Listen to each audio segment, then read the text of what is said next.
Welcome to the Read It Rant podcast. Before we begin today's episode, I want to give our listeners a brief content note. This conversation will deal with some difficult subjects, including military trauma, PTSD, depression, suicide, medication, family relationships, and the struggles that some veterans experience after leaving military service. Our goal today is not to sensationalize those experiences. It is to have an open conversation about them, to discuss what happens when someone who has spent years being trained to survive suddenly has to learn an entirely different way of living, and to talk about the importance of reaching out when you're struggling. With that being said, welcome to the Read It Rant podcast. The show we don't sugarcoat nothing. I'm your host, Tony, and today we're having a conversation that goes far beyond simply talking about a book. My guest today is retired United States Army Sergeant First Class William A. Stevens Jr., an author, veteran, mental health advocate, and founder of the 1821 Productions platform.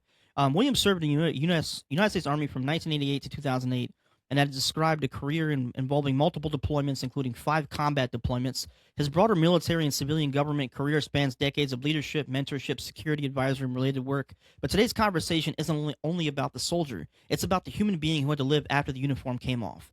Will is the author of The Mirror and its follow-up, The Broken Mirror, Voice of the Voiceless, a Mental Health Journey. The Broken Mirror has received recognition, including the 2025 Silver Literary Titan Award, wins in the military and self-help and self-development categories of the International Impact Book Awards, and recognition connected with the Eric Hoffer Book Award. But listening to William describe this project, the awards clearly aren't the heart of why he wrote it. The book deals with trauma, PTSD, military transition, relationships, fatherhood, accountability, forgiveness, and what happens when somebody who has spent years appearing strong finally decides to remove the mask. William has described the broken mirror as another tool somebody might be able to put into their mental health toolbox. He also calls himself the voice of the voice and the voiceless. And this is where I want to begin. William, buddy, welcome to the Read It Rant podcast. And I do this with every author. Before we talk about the broken mirror and the book you've written, I got to ask, who is William Stevens when we remove the titles soldier, sergeant first class, author, advocate, and simply talk about the man underneath all of them? Anthony, thank you, man. That was a mouthful, brother.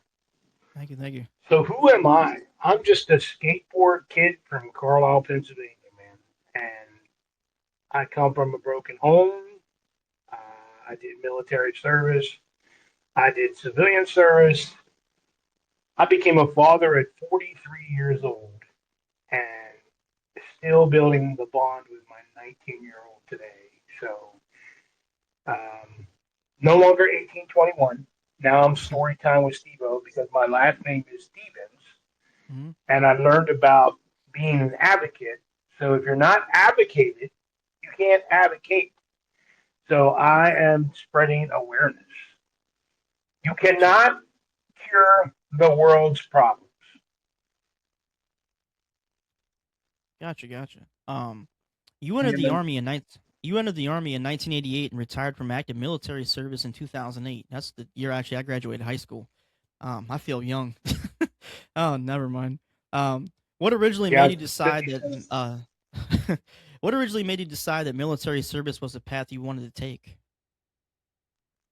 Well, since you have no filter here, when you're abused, well, today it's called DV or domestic violence, or I won't even say sexual trauma, but my dad used to get so drunk, he used to whoop my ass with the belt, but he was so drunk, he missed and hit me with the buckle.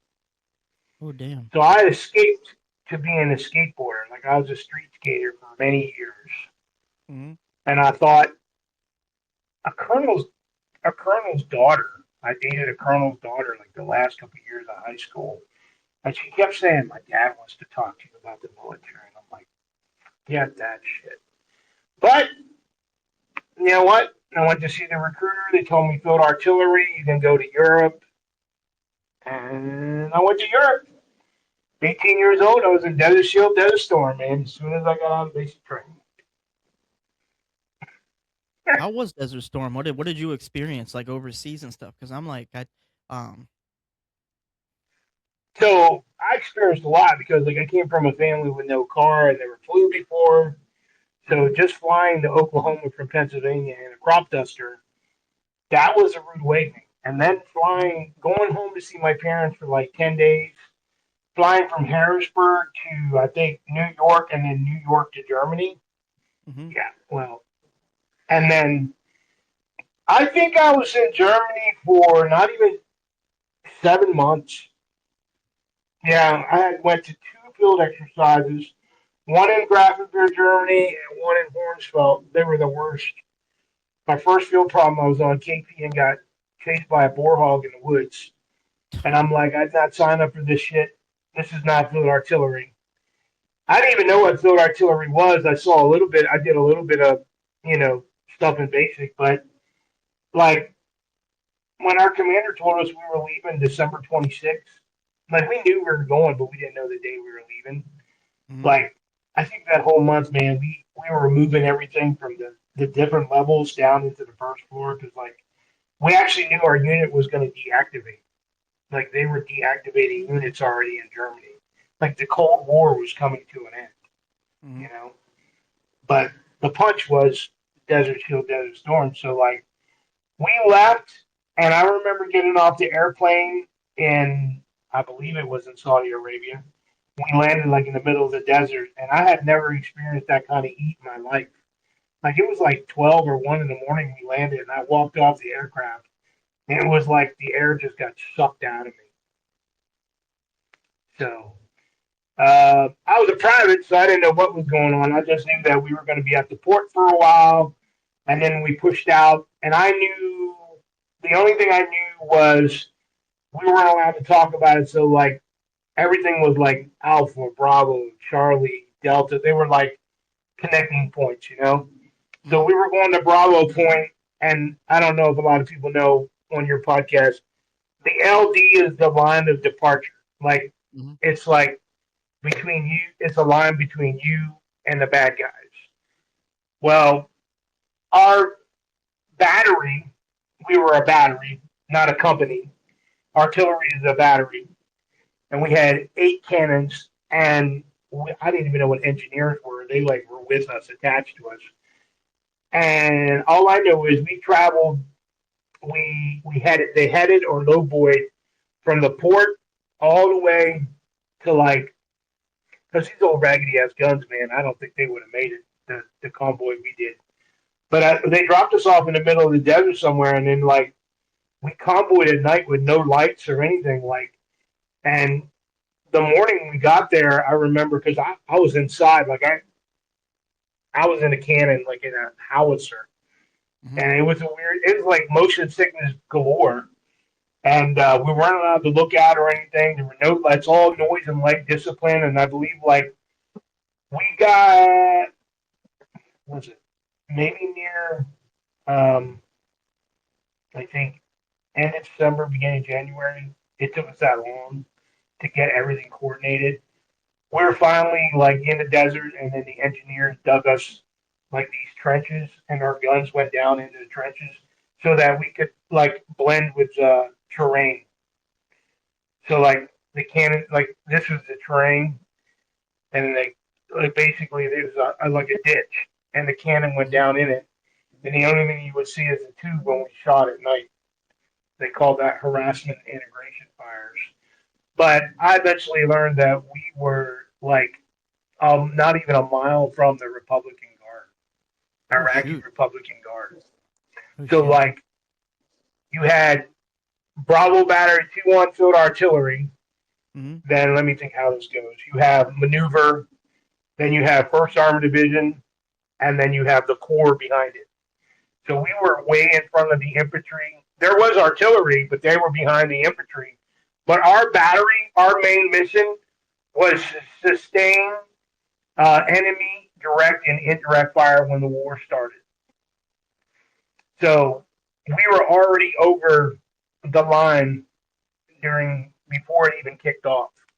So it's kind of crazy, man. Like I mean, it wasn't much. I mean, like I didn't do much. I mean, it was survival, man. Because I remember my coach, my chief, my howitzer chief kept telling me, "Private, go out there and dig these foxholes." And I kept asking Gonzalez in my section, "Why do I keep digging these foxholes?" He's like, "Cause you're gonna be buried in one." He's like, "You don't know where we're at." He goes, "Man, you can look out there and see them moving across the desert." And I always wondered, no one ever told me, but then I figured it out. Like where we were at, there were like red barrels everywhere. These red barrels were all over the desert. And I'm not a forward observer, but forward observers use aiming points to adjust fire. So the Iraqi Republican Guard used those barrels.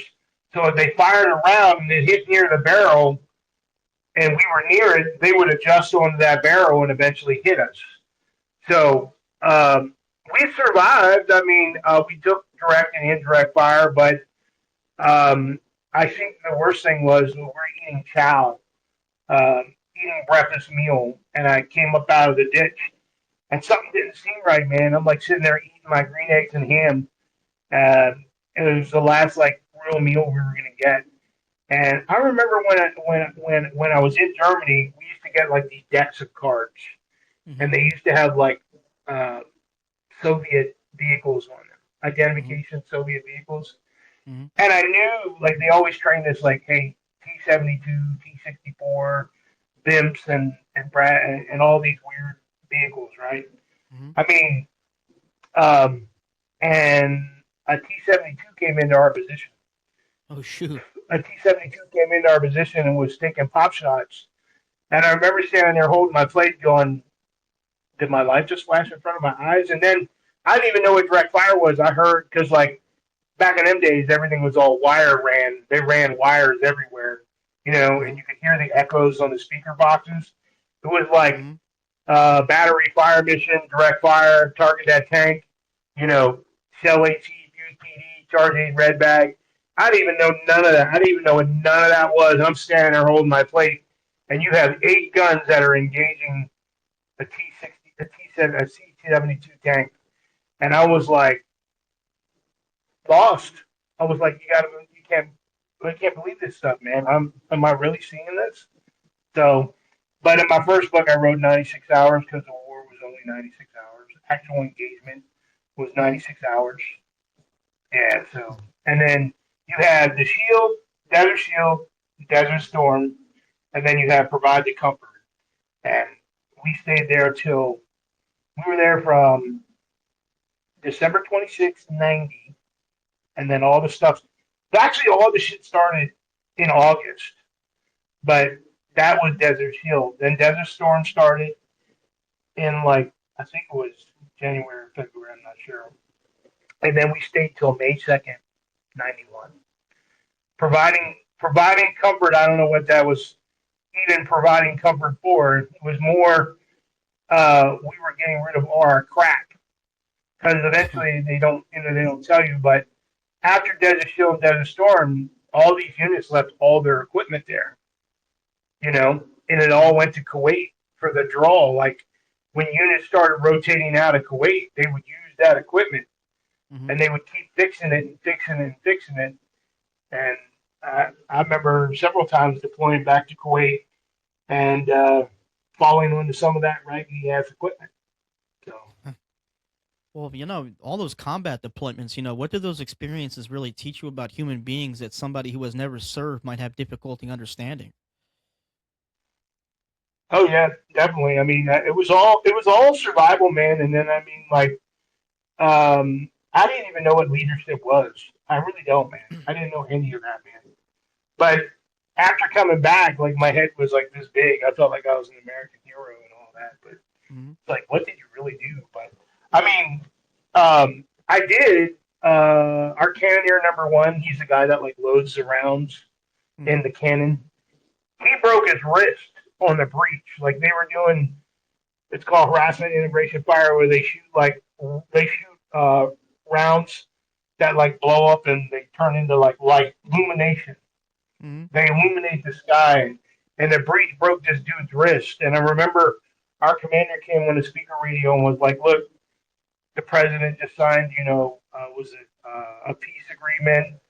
They're like in a what's it called? There's a withdrawal fire right now, but the whole First Armored Division and Seventh Corps is going to unleash hail, you know, on these cats.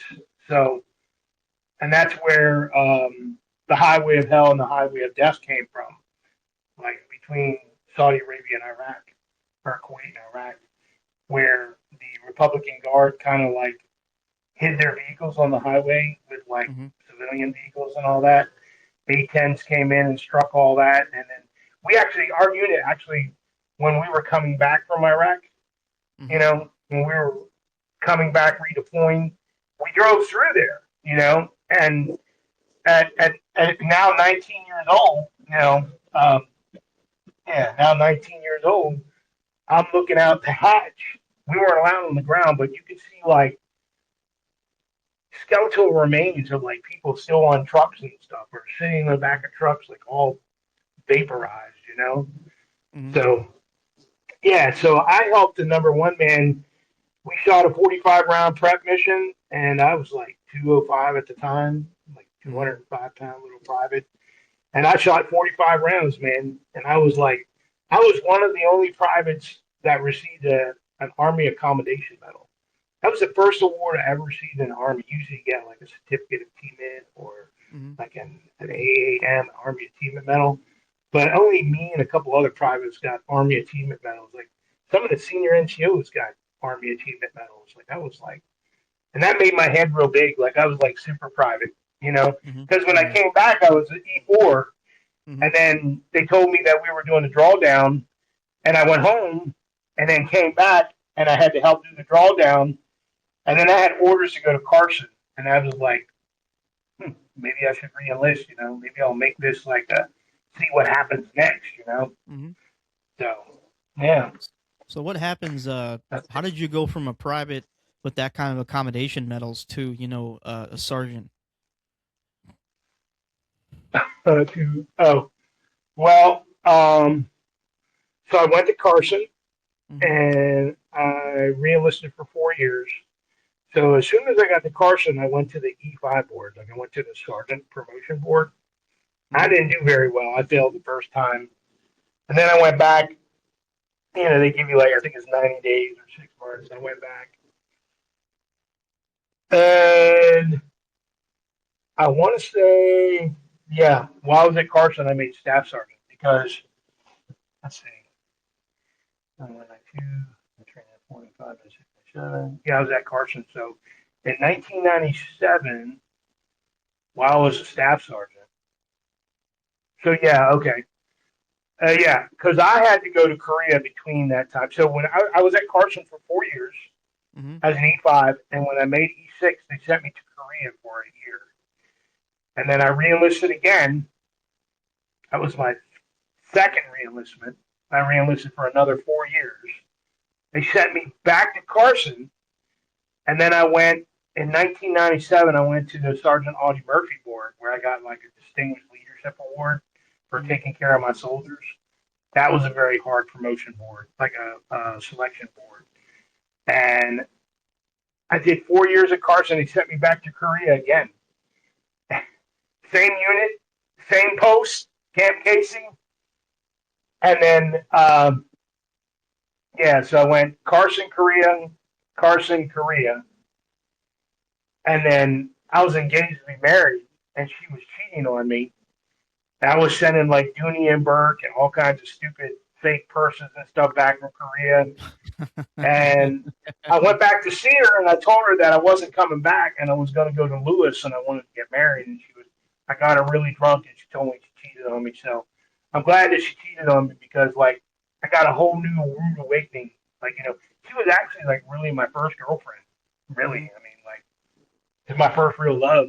Like, Mm-hmm. I dated girls, but not like that. Mm-hmm. So, and I went to Fort Lewis.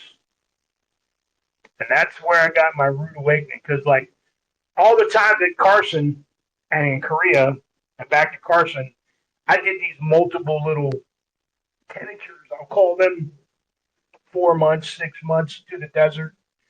Mm-hmm. Deployed, we would guard the border of Iraq. We would be on border patrol, which was kind of cool. I remember we were out there to train the Kuwaiti government, the Kuwaiti army. They brought their equipment out and got on a bus and left and said we're on vacation. So we were out in the desert for nothing. So all that money they spent, so we just guarded the border of Iraq, between Iraq and Kuwait. So, but I went to Lewis, and they made me a gunnery sergeant. So all these people that are listening in the field artillery, they can make you a gunnery sergeant, or like you're a recon sergeant. In Mm-hmm. the Marine Corps, you have to be promoted to 7 to be a gun. Mm-hmm. Make this quite clear for people who were listening, like, this guy was never a gunny. So I was a gunnery sergeant at Lewis, and we were heavy, and that's when I don't know if you know what the strikers are. Mm-hmm. The strikers are those amphibious vehicles they finally came out with that they now have today. Mm-hmm.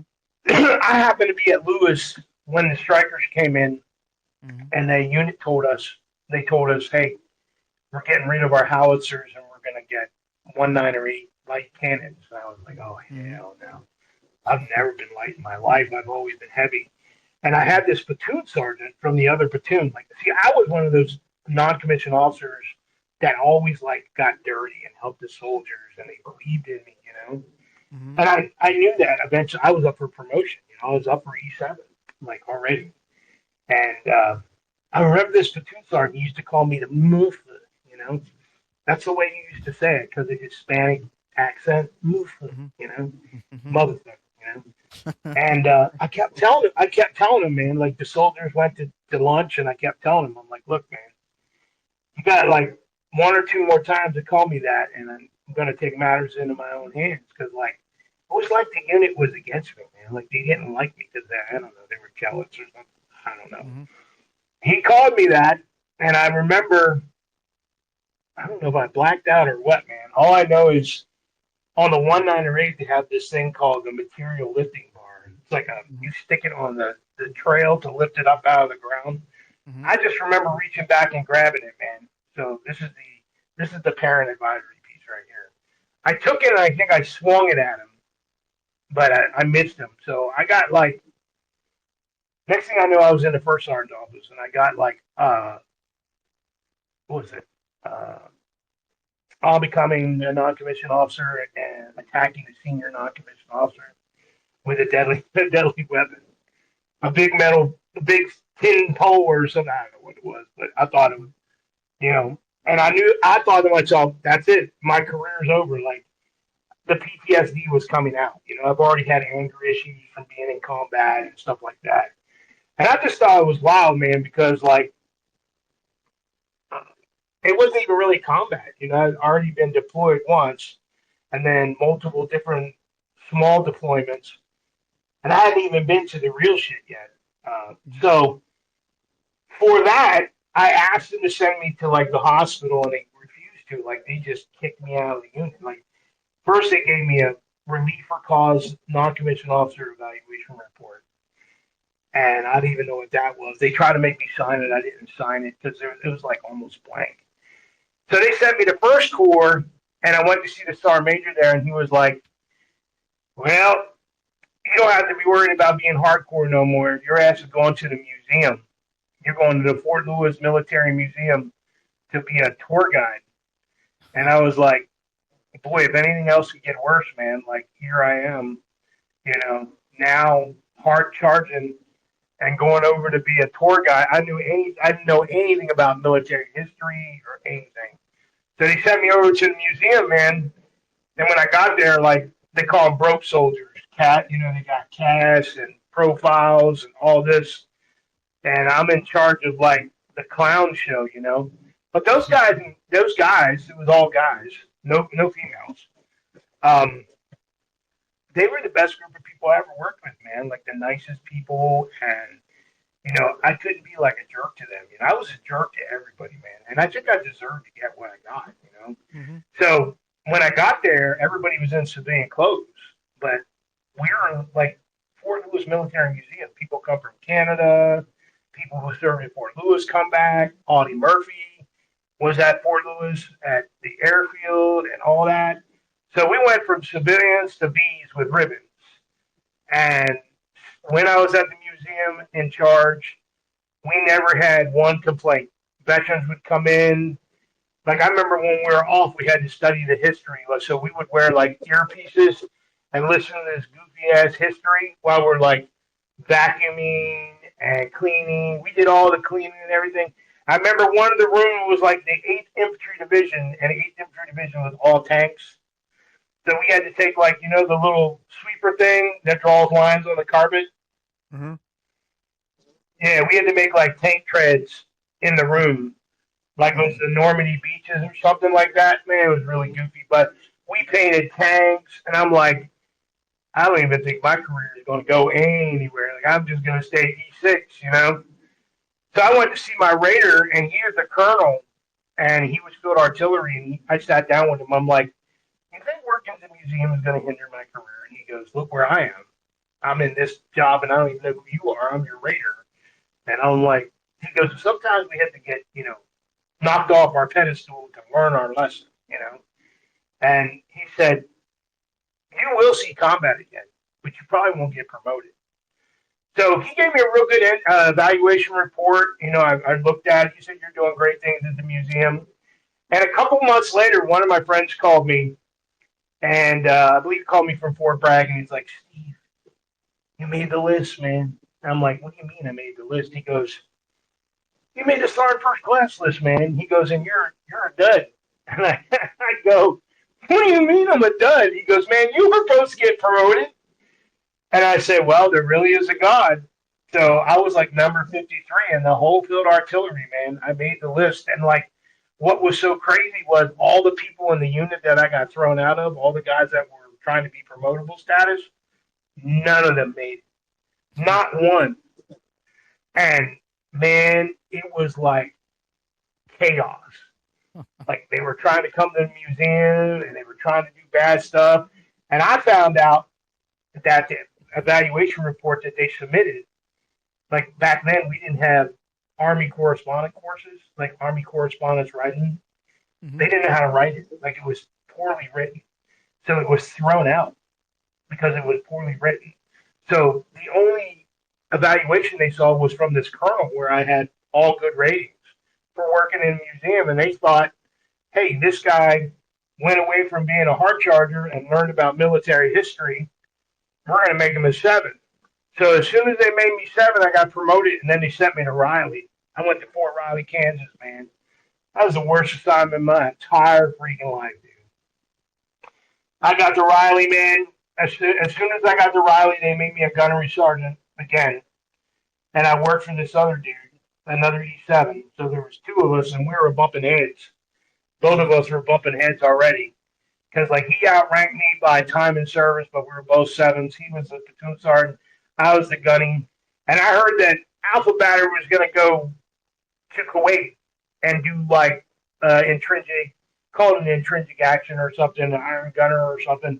And I was like, I'm going, I'm getting the hell out of here. So I went with Alpha Battery. We went for 6 months and came back, and then 9/11 happened. Like I went to Charlie Battery. No, I went to Bravo Battery, I believe. When I was at Raleigh, I went to all the batteries. So yeah, uh, yeah. So I went back to Charlie Battery. They made me a platoon sergeant, and I remember we were all in the day room and we were doing medical training, and someone turned on the TV, and my platoon saw the Twin Towers come down. And as soon as that happened, I got called into a meeting, and it was like just a few months later, man. We went to like National Training Center, Fort Irwin, California, did some training, and then I think it was like maybe 3 or 4 days. Wham bam, the wife and the kids and all that. And we were there. We were, man. We're leaving Third ID, and I think it was like Taji or something like that. We Hmm. were in Taji. We were at the airport for a while. We ended up in downtown Baghdad in the Al Mansur district. And we were in a place called Four Heads, man. Oh my god, dude!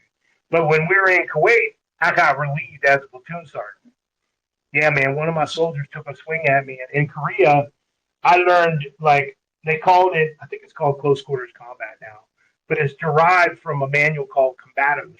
So when I was in Korea, I went to combatos with, like, the Rock Army and did some weird shit with them. Hmm. And let's just say I hit the dude with a larynx shot.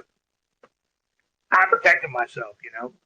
He went to swing at me, and my soldiers were getting tired of me, man. I was like drilling them with protective masks and chemical suits and wearing their asses out, you know. And I already knew there was a new E7 in the battery, and I knew something was coming. They relieved me, and it's probably the hardest thing I ever did in my life, man. Because like I went to see the sergeant major, and he's like, "First time you get relieved," and I was like, "Yeah, it's the first time I got relieved because like no one knew what happened at Lewis, you know." He's like, "Well, we're gonna make you the retention NCO." What the fuck is that? He's like, reenlistment guy.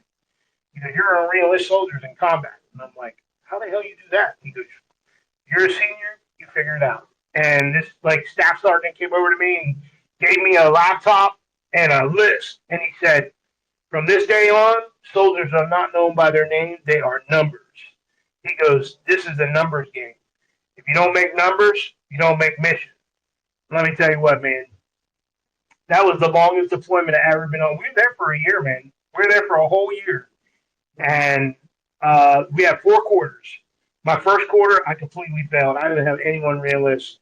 Second, third, and fourth, I would volunteer and go on like convoys, be like the convoy commander, go on raids, do everything that I could, man, to talk to soldiers. I didn't even know what a career counselor was. I went and spoke to career counselor like every 2 days, and they would school me on how to teach and talk to soldiers. And I remember back in the forward operating base we were at in downtown Almansur district, I asked the sergeant major, I'm like, hey, can you give me a building? Can you give me like a couch? Can you give me a chair? Dude, I felt like the Flintstones up in that motherfucker. Like I had a building with a hole in it. I had some rocks. I had a desk. The Turkish guys that were doing like all the contracting stuff for the internet, they ran a line from the internet cafe into my office. So I would bring soldiers in and have my laptop set up where they can talk to their wives at night. And let me tell you what, man, just to have them talk to their wives at night was like, bam, I got them for real listening, you know. And then the $20,000 bonus, free tax free bonus dropped, and I was re-enlisting soldiers, man. But you know, it came at a price, man. I would go out with these privates and these specialists and seniors at night on patrols and on checkpoints and be out there. And I was like, why the hell is smoke out here, man? Why is Gunny out here? You know, why the hell is he out here? And it was funny because like my call sign, we were the gunner battalion, and everybody made it a joke. Like I was a complete joke. Like my call sign was gunner re up. So they put them together, gonorrhea. Mm-hmm. So they would call me that on the radio, gonorrhea there, and I'm like, this is gonorrhea. Can I help you? And all the seniors would tease me and everything, but you know what? I re-enlisted 100. The mission is 100%. I re-enlisted 159% of their mission for them guys to come right back because Third ID came and relieved us in place. And I got on the phone with like, hell no, I ain't coming back to this place. So everyone that I re-enlisted came right back to Iraq again for now OIF. So the main push was OIF 1. We went in at the end of OIF 1, 2. They came, it was like, okay, we're home. Now we're going back. You know, it was just like 3 months and they were back for leaving another unit. Mm-hmm. Like they weren't sending regular National Guard or anything. We were sending active units back to back because the National Guard that were already there, they were burned out. They had to be retrained and stuff. So then I got on the phone and I was like, "Yo, my career's already over, man. I got 4 more years left in the Army. Where are you going to put me?" Mm-hmm. And he said, "We're going to make you advisor in New Cumberland, Pennsylvania, at the distribution center here in New Cumberland." Mm-hmm. So I went there for 4 years and became an advisor for field artillery and didn't even do advisory job. Like they made me like the S2 intel guy, and my only job was to like brief units on intel stuff. And they gave me, I had a top secret security clearance, and I remember I wasn't even there, not even 6 months, and our mission changed. They were like, "Oh, you guys are going to go up to Fort Dix." Like these guys were married and already had families at New Cumberland. So they had to leave their families in New Cumberland because it was like a geographical bachelor movement. We had to go all the way up to Dixon, New Jersey. We had to take our whole unit, move our whole unit up there. Like we did all this stuff over a whole weekend. Like we worked nonstop, like 72 hours straight. Mm-hmm. I don't remember how many times we drove back and forth to Fort Jersey, from New Jersey to Pennsylvania on the turnpike. But we moved the whole unit, and then we started training units for Afghanistan and Iraq, like National Guard and Reserve units. Mm-hmm. Oh my God, it was terrible. And then they said, "Hey, the training's going so well. You're going to brief the sergeant major of the Army and the chief of staff of the Army. So one of my pieces was to brief the sergeant major of the Army and on like field operations or on like lane operation because we didn't have really a lot of stuff. We like the roadside bombs were like powder bombs and stuff. And we did a lot of like true training. Like, hey, if you don't listen to this shit, you're coming home in a body bag. We Hmm. weren't them like news type of sergeants that were like please and thank you and stuff. We were really rough to these kids, man, and and adults and stuff. But I think midway through that, 2 years into that, five of us had to go to Iraq. So my fifth combat tour now. I'm in my fifth combat tour. I have no weapon. There is me, two other sergeant first classes, a major, and a captain. And we went to Texas. We went to Kansas. They briefed us that we would collect data and bring it back, and they would write a handbook. That's all we knew. So we went to Kuwait. We were the laughing stocks in Kuwait. We didn't have no weapons. We had walkie talkies and sunglasses, and we dressed the part, like we were going to combat. We went up in two helicopters.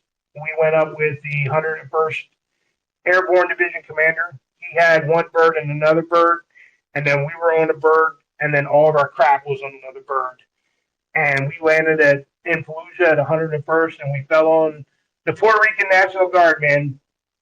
That was the most trained military unit ever in the Army because we trained them. But like when they were at Dix, they didn't speak no English. That's why we brought the Spanish speaking dude with us.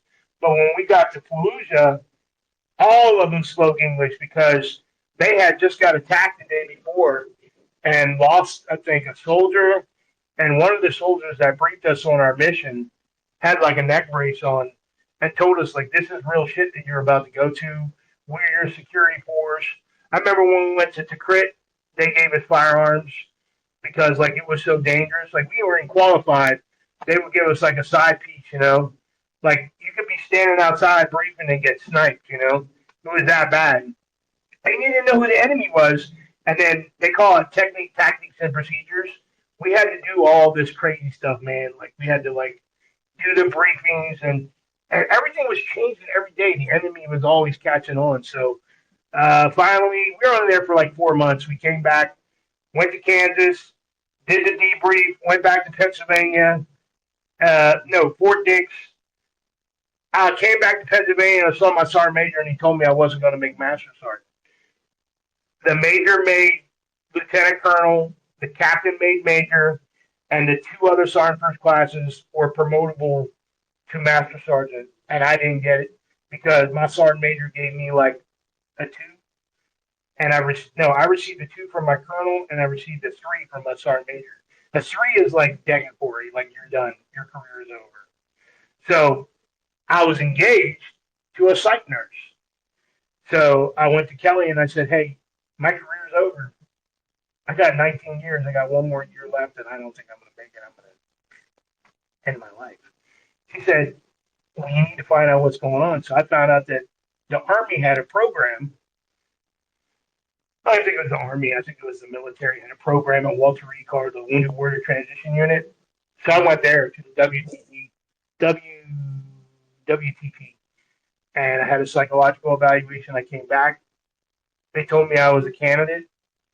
So I went there, and I gave my orders to my sergeant major, and he was like, "If I had this up to you, you'd be out of the military, blah, blah, blah." And I'm like, I had to sign my damn military away to go there. Like I was a patient in an inpatient, outpatient psych unit. For a Hmm. whole year, I went to like classes, therapy, all that. And then it just, like when I was given the opportunity to retire 1 October 2008 or 31 October 2008, and I'm like, shit, I like Halloween. So I'll retire on Halloween. But the war started when I got home, man. Because like I was on high doses of lithium. I'm sure you know what lithium is. Hmm. I treated my daughter. We had our daughter, so I was 43 years old when I became a dad. I had just got out of the military. I didn't know how to be a father. I didn't have a job.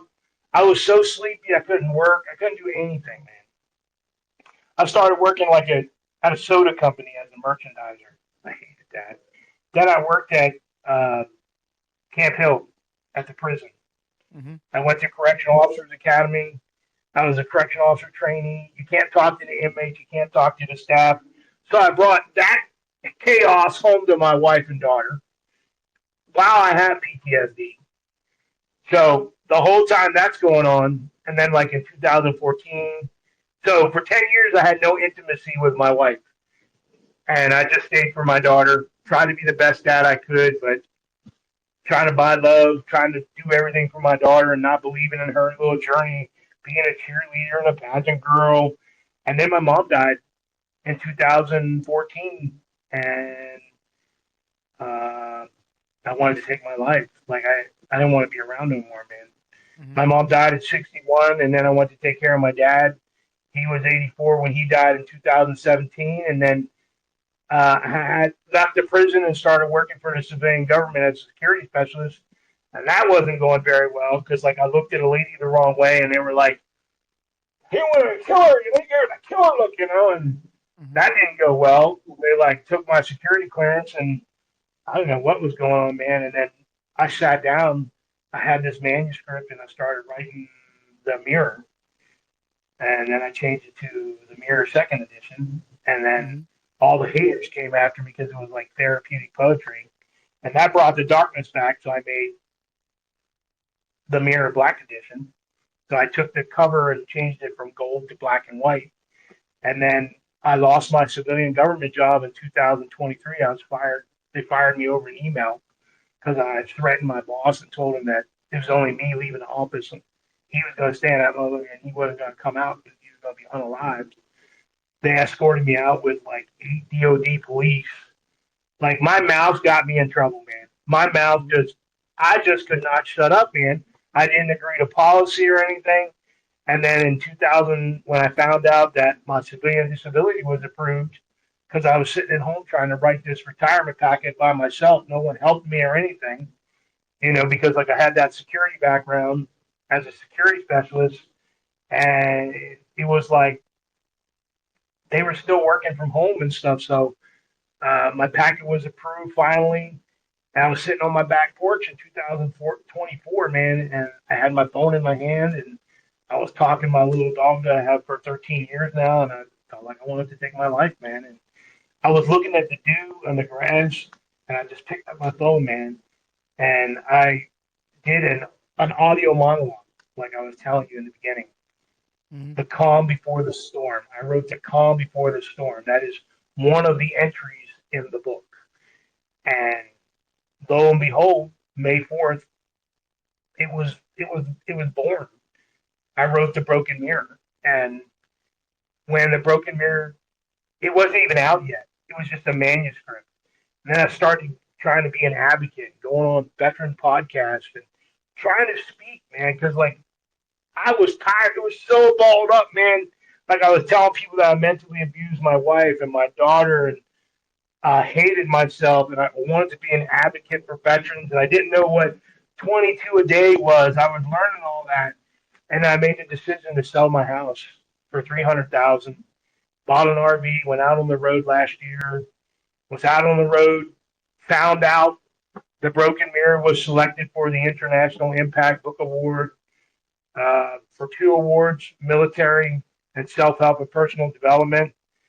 And then I had to like write a goofy speech and go speak at it later on. I was out helping veterans and people that were homeless out on the road. My RV broke down and I drove chitty chitty bang bang back from Florida to Pennsylvania and came back here, went to Phoenix, went to the book thing, found out that whole author thing. All that is a scam, is a huge rabbit hole to steal money from authors. So then I wrote my fourth book. One, two, three. No, I wrote my third book, No Filter, from Skateboard Kid to Entrepreneur, where I talk about advocating authors.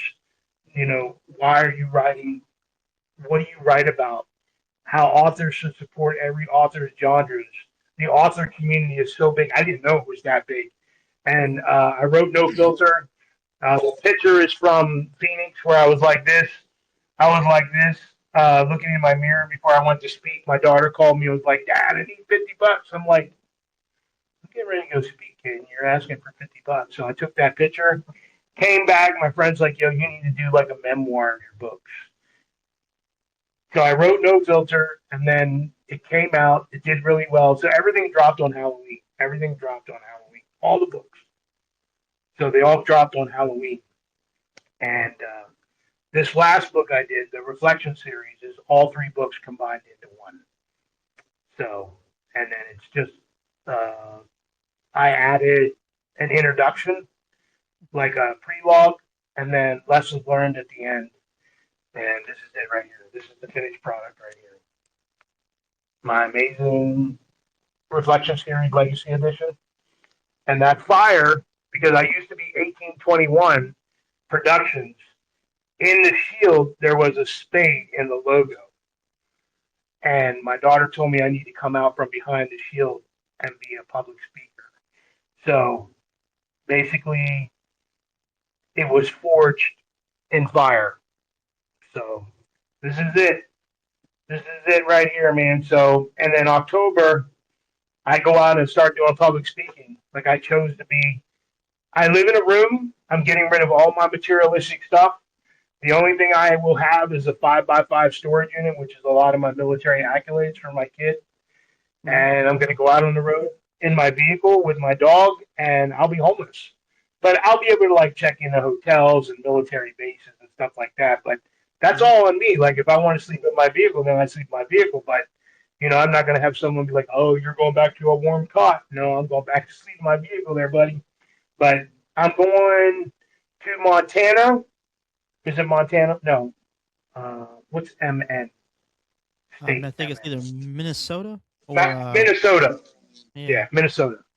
There's so I'm many driving states that are 13 M, hours. man. Yeah, yeah. I'm going from here up to Minnesota, and all the TikTok people that I met, I'm going to do a route and hand out books and meet people, and then Mhm. I will start doing my public speaking after I speak at the book event up there. So I received the last award that I received for the Broken Mirror was a mental health award for the International Impact Hope Book Award for mental health, and yeah, they want me to be like I'm going to speak in the morning on purpose and Mhm. direction, and then I'm going to speak about uh, my book for like 2 minutes when I receive my award. But I'm just going to pack my award up and put it in my vehicle. Like I even told them I'm up for Officer of the Year. I'm like, really, if I do get it, I don't want the trophy. What the hell am I going to do? Go to like Costa Rica or freaking Dubai or whatever and hold up and go, here I am, with the award.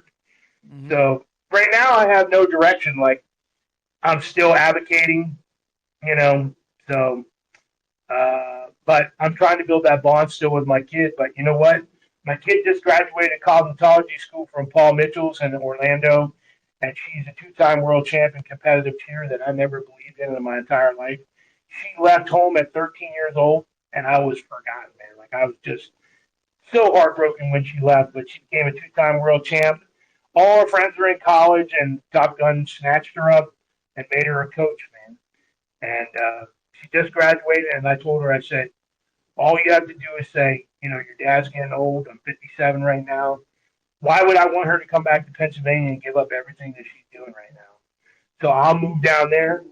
I'll get a VA loan. And I told her, if I get a VA loan to open up a studio for you, because what her dream is to have her own gym. And I Mhm. said, if we open a gym, we put a studio in it too for hair, you know, so that the cheerleaders can get their hair done and the moms can get their hair done, And you know. tanning. But yeah, you have to kill a couple birds at one stone, you know. So I told her, I said, if I get the VA loan, you're going to co-sign and your friend's going to co-sign because, like, if something happens to your dad, you're taking over the loan. Plus, I want to have a place to live, so I'm going to live behind the studio in a back room or something and be like her security. I told her I would not be doing no janitorial services. But yeah, man, I'm willing to give it all up, man. I'll sell the books. The books are on audiobooks. So you have The Mirror, The Broken Mirror, No Filter. And this last book is not on. There's a few pieces on audio that a buddy did for me. He has an amazing voice. KJ Carlos. He's a retired gunnery sergeant for the Marine Corps.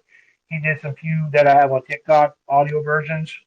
But yeah, man, right now I'm just like piecing this puzzle together, man, and starting to go out and do this journey because I've been held down for 19 years, man. And now my kid's out there making her own money, and dad's going to go out with the dog, my little tiny dog, and we're going to go different countries. I got my passport. I'm going to be living the dream, man. But you know what? It's all about every morning I wake up, I do a mental health message on TikTok, Facebook. Mm-hmm. I've given more books out than sold them, but the audiobooks are doing better right now. So, yeah, Gotcha. man. Well, I want to. That was a hell of a story, man. Holy hell. Uh, I want to end differently than I normally would because of what this book really represents and your entire life is just that is an amazing story. Thank Somewhere you. somebody could eventually hear this conversation while they're going through like the worst night of their life. Maybe they're a veteran, maybe they're a first responder, maybe they're a parent, maybe they're like none of those things. They're simply a human being who has reached a point where they don't know whether tomorrow is worth seeing. So I'm going to give you the microphone. What would William A. Stevens Jr., soldier, father, author, survivor, and voice of the voiceless, want to say directly to that person about giving tomorrow one more chance? My motto is mental health is a life sentence without parole. And people always contradict and say parole. Well, I worked in the prison system. I saw murderers and killers walk. When Mm-hmm. you have those demons, you can get therapy, you can get counseling, you can do coping mechanisms, but demons are forever, man. Mm-hmm. If I can help one person, if you can help one person with your podcast or stories, whatever, it doesn't matter if millions of people see the damn podcast. If one person's struggling out there and sees the podcast and makes a comment and says, "Hey man, your podcast saved my life," or "That dude's message saved my life," I don't need to know that you saved my life. You know, Mm-hmm. and if I hear it, then that's an accolade or credibility that is building. That's better than the damn Amazon review. I know the Mm-hmm. broken mirror has saved four people's lives. I physically got a testimony from a guy that was going to take his life like the night before I talked to him. His son was in an automobile accident in Claremont, Florida. He was waiting for his son to come back and go to MEPS in the Navy or something like that. And the dude Mm-hmm. was going to unalive himself. And I gave him my book, man. And I found out he went to the hospital, and I went to see him at his mobile home, man. And he was throwing up blood or something. He went to the hospital. He said, "Man, if you wouldn't have given me that book, man, I wouldn't be here today." So, you know what? I have a podcast called Crawl, Walk, Run, man. And if I was going to say something to someone, crawl, walk, run. Well, thank you for joining me, and importantly, thank you for being willing to have a conversation that requires a serious level of vulnerability, especially with everything you've been through. We've been talking with Sergeant First Class retired William A. Stevens Jr., author of The Broken Mirror, Voice of the Voiceless, a mental health journey, and founder of 1821 Productions. And one of the things I hope people take away from this conversation is that mental health isn't something that should be reduced to slogans. The behind the statistics are people, behind the uniforms are people, behind PTSD, depression, anxiety, addiction, grief, and trauma are people. And sometimes the person who appears strongest from the outside is carrying a battle nobody else can see. William's story also raises another important idea. Not acknowledging trauma doesn't mean abandoning accountability, and acknowledging mistakes doesn't mean a human being becomes permanently incapable of growth. Sometimes you look into the mirror and don't recognize the person staring back. Sometimes the mirror breaks, but maybe the goal wasn't pretending it was never broken. Maybe the goal is figuring out what you're going to build from the pieces. William, before we officially close, I would like you to tell everybody where they can find you and where they can follow 1821 Productions and where they can find the Mirror and the Broken Mirror. So I'm no longer 1821 Productions. I did away with Uh-huh. that. I'm now Uh-huh. Story, Mm-hmm. Story, TYME with SteveO. Mm-hmm. And that was so long of an email address or address, Mm-hmm. I had to change it when I do radio shows. It Yeah. is now STWS, so Storytime with SteveO initials, Mm-hmm. 69.com. You can Uh-huh. go there. All the books Mm-hmm. are there. It's my official website. Mm-hmm. It's set up through Trulia. They do amazing websites for like $15 a month. Um, Mm-hmm. yeah, if you don't have a website, go out and build one. If you're an author, you need to be on platforms. You need to build a platform, and it's not going to happen overnight. But yeah, I'm on Barnes. I'm on Amazon. I'm on Walmart.com. And when I leave here to go out on the road, I'm trying to do the project with Barnes and Nobles to have my books physically in their stores.